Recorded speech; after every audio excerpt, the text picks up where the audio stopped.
So hello everyone, welcome to online learning platform SP lesson competitive exam. So बच्चों, हमारी series चल रही है सक्सेस बूस्टर सीरीज, जिसमें हम कंप्लीट कोर्स ऑफ फिजिक्स की बात करने वाले हैं। और आज का जो हमारा टॉपिक है बच्चों, वो है all thermodynamic condition in one shot. तो बच्चों, जो भी थर्मोडायनेमिक कंडीशन आती है, different thermodynamic process like isochoric, isobaric, isothermal, adiabatic, वो हम इस वीडियो में देखेंगे। अगर आप इस चैनल पर नए हैं बच्चों, तो प्लीज़ लाइक, सब्सक्राइब और शेयर कीजिएगा। तो बच्चों, स्टार्ट करते हैं अपन। तो सबसे पहला प्रोसेस आता है कि बेसिक पॉइंट की कांस्टेंट क्या चीज़ है। जैसे आप आइसोकोरिक प्रोसेस लोगे, आइसोकोरिक प्रोसेस, तो आइसोकोरिक प्रोसेस में आप देखोगे बच्चों कि वॉल्यूम कांस्टेंट रहता है। तो कांस्टेंट पैरामीटर क्या रहेगा?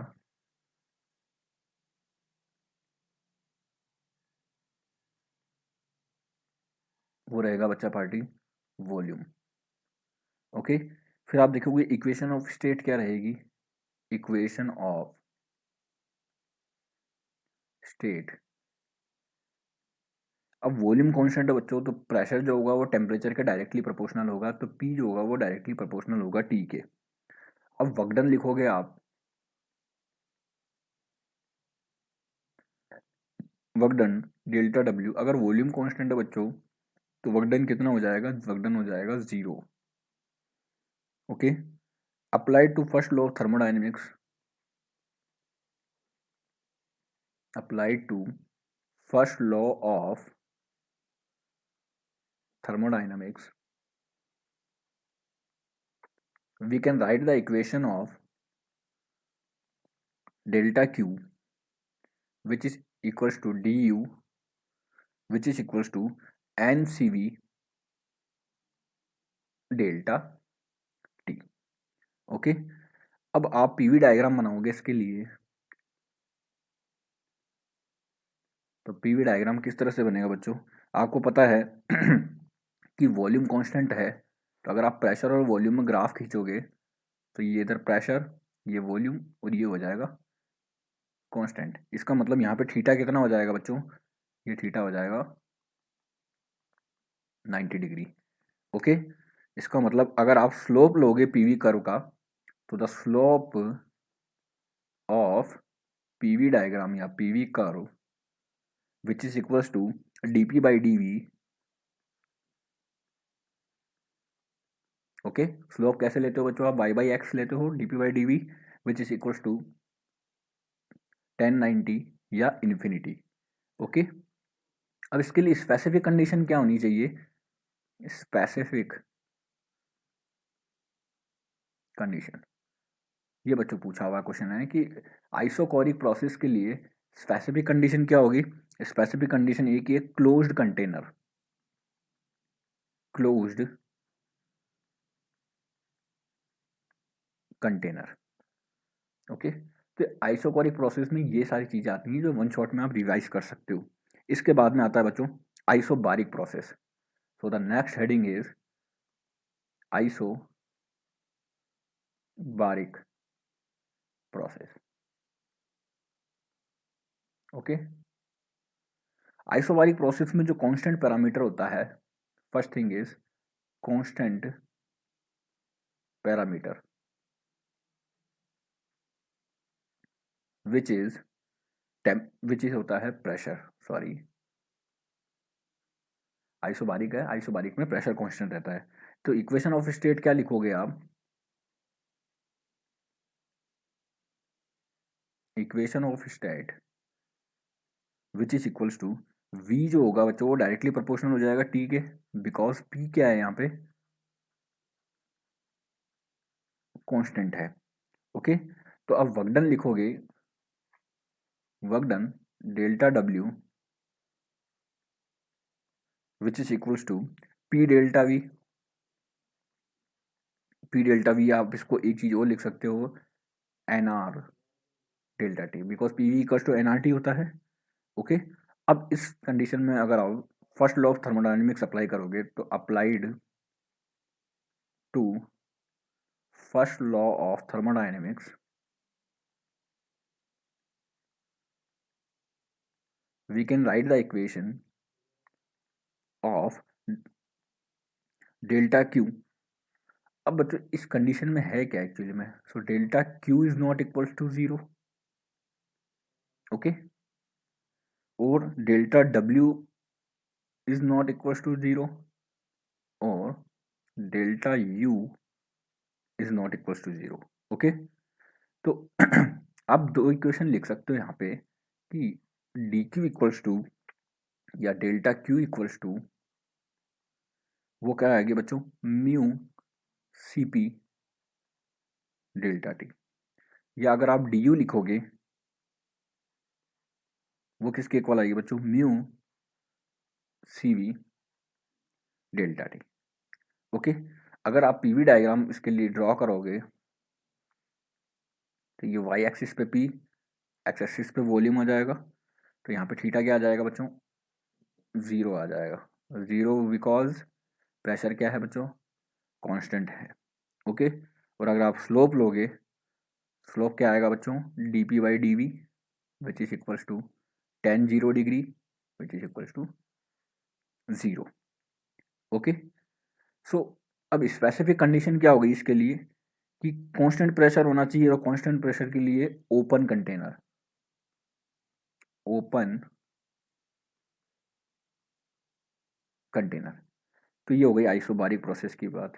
अब आता बच्चों आइसोथर्मल प्रोसेस। तो नेक्स्ट हेडिंग है आइसोथर्मल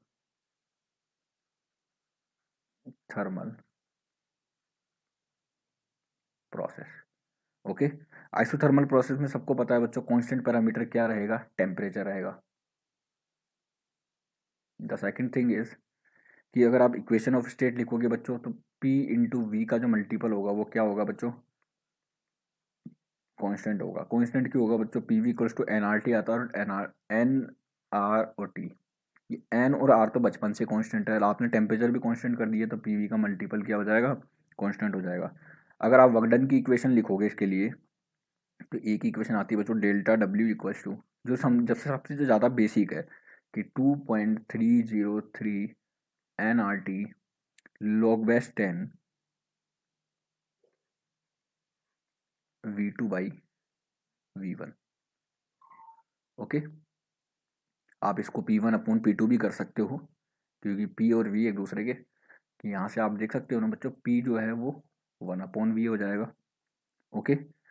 अब apply to first law of thermodynamics लिखोगे आप तो इसके लिए क्या लिखोगे कि डेल्टा यू तो ज़ीरो है,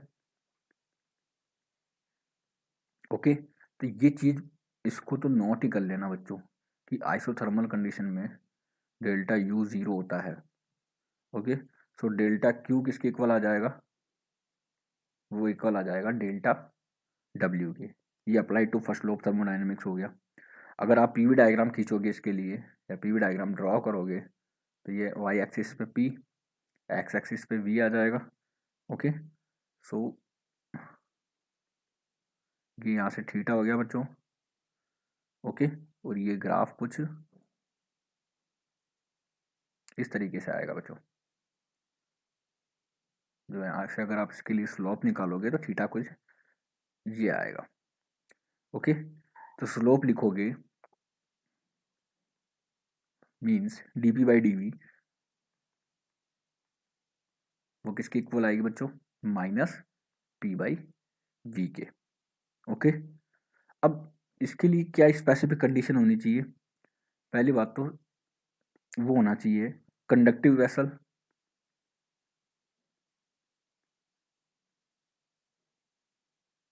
दूसरी चीज कि प्रोसेस कैसा होना चाहिए बच्चों, स्लो होना चाहिए। ये आइसोथर्मल प्रोसेस की कंडीशन हो गई। And the last is adiabatic process, adiabatic